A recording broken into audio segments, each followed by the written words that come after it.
So, remember when we all said Dragon Age the Veilguard was gonna tank in sales and that the writing was some of the worst, not just in Dragon Age itself, but in gaming overall?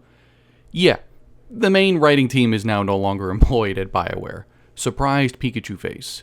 Just 3 months after its launch, both of the directors, all of the writers, and seemingly all of the editors have now either left, been laid off, or moved to another EA studio. You're fired! There's less than 100 employees at the company now, and we're not even sure which jobs are still filled. Veilguard performed less than half of what EA was expecting at around 3 million copies sold. So, if they were expecting 3 million copies sold, and the phrasing used was that they had 1.5 million player engagements, to me that means the game maybe at best sold 1 million copies, if you're lucky, as engagement means it could have come from trials or demos or EA's game service or something, not an actual sale. And from 10 years in development, give or take, that's ridiculous. Who could have seen this coming? Oh, I don't know. How about everyone but BioWare themselves? They have been in a downward trend for at least a decade now, and the last ray of hope for them is Mass Effect 5. I'm sad to report this, but that game is going to bomb as well.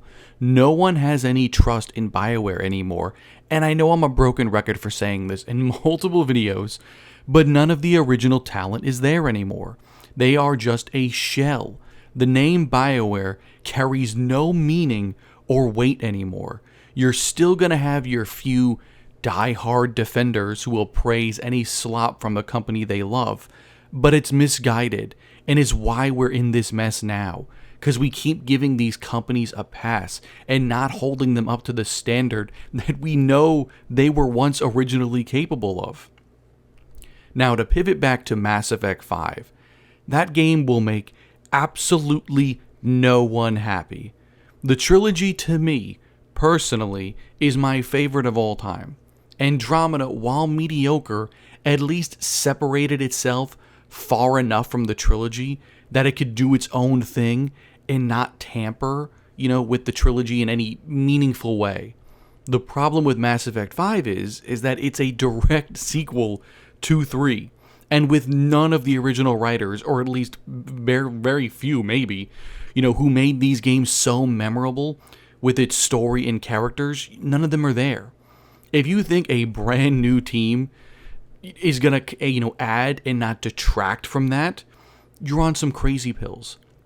The game is also only in pre-production, meaning it's going to take until 2030 to come out, and I don't think EA is going to keep BioWare for that long, honestly. It's sad to think back on how big a company BioWare was in the late 90s and 2000s and even early 2010s.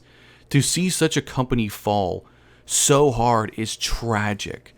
Chasing trends and hiring people unfit for the job leads to ruin, and the writers EA and BioWare chose were just not up to the quality a franchise like Dragon Age required. There was even a lame quote from a former BioWare writer, Cheryl Chi, saying, "We're going through it right now. It's a lot, everywhere. But Dragon Age isn't dead. There's fan fiction, there's art, there's the connections we made through the games, and because of the games, technically EA BioWare owns the IP, but you can't own an idea, no matter how much you want to. Dragon Age isn't dead because it's yours now." End of quote. You gotta stop with that Hallmark crap and just be honest. Dragon Age is dead, and BioWare and Veilguard killed it.